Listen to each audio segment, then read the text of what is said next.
Hi loves, it's Crystal Marie again. Welcome back to my channel. Today is day 5 of the Lunar New Year Advent Calendar from Wonton in a Million. Let's get into it.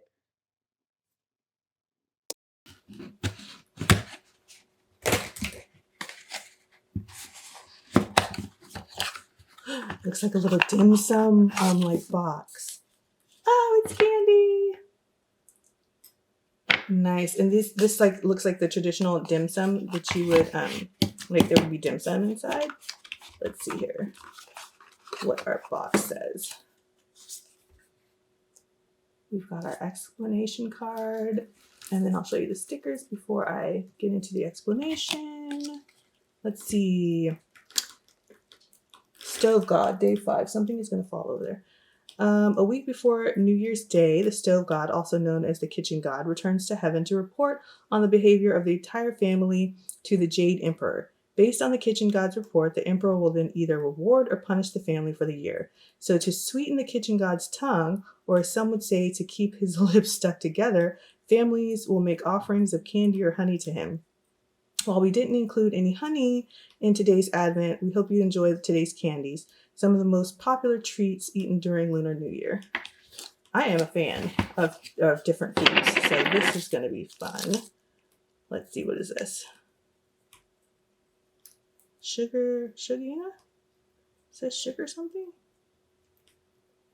Sugas. Oh, traditional. We have these in like Black culture too. I've seen these a lot, like around Christmas time.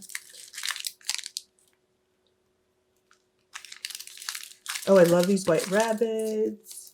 That's like, I love these candies. What is this one? Hao Flakes, product of China. Excited to try these. Oh, and then these, is this Werther's original?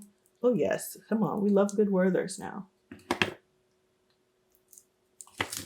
And I love this little dim sum thing, it's so cute. So that was day 5 of Advent. Be sure to come back for day 6.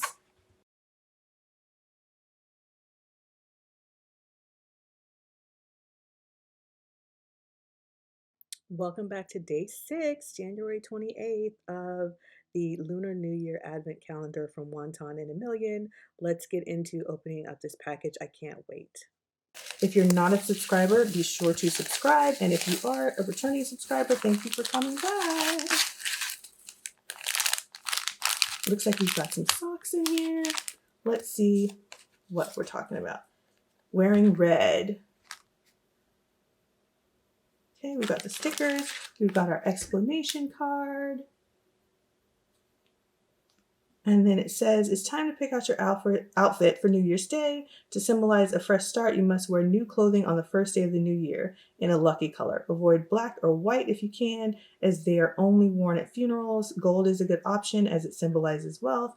Of course, the best option is red as the luckiest color in the Chinese culture. The color of Chinese weddings, Lunar New Year, and other happy occasions, red is associated with fire and represents life, health, and vitality. So, got red.